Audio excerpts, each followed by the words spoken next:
রহিম এবং রিমা একই ক্লাসে পড়ে এবং যখনই তাদের দেখা হয় তখন তারা একটা ইংলিশ অ্যাক্টিভ ফ্রেজ দিয়ে তারা গ্রিটিংসটা করে বা শুরু করে, যেমন হচ্ছে হাউ আর ইউ। সো রহিম এবং রিমা ভাবলো যে আসলে কি ইংলিশে কি আমাদের আরও কোনো ওয়ে নেই যে আমরা শুধু হাউ আর ইউ বলবো? আমরা কি আর কোনো ওয়ার্ড ইউজ করতে পারি না? আমরা কি একটু অ্যাডভান্স চিন্তা করতে পারি না? আমরা কি আরো সুন্দর করে ইংলিশটা বলতে পারি না? এই জন্য রহিম কি করলো, রহিম এবং রিমা তাদের টিচারের কাছে গেল। তারা জানতে পারলো এই রকমের আর অজস্র ফ্রেজ আছে যার মাধ্যমে তারা বলতে পারে তুমি কেমন আছো, instead of saying how are you. So আমরা আজকে তাই জানবো তারা কি জানলো। তারা প্রথম যেই ফ্রেজটা শিখলো হাউ আর ইউর পরিবর্তে, সেটা হচ্ছে how have you been.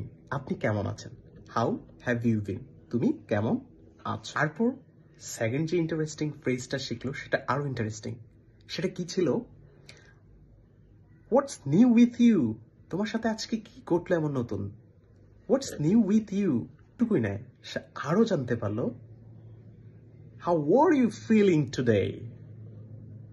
Informally যখন তারা বন্ধুদেরকে জিজ্ঞাসা করবে রহিম রিমাকে, তখন আরেকটা ইনফর্মাল জিজ্ঞাসা করতে পারে house going your day, house going your day today.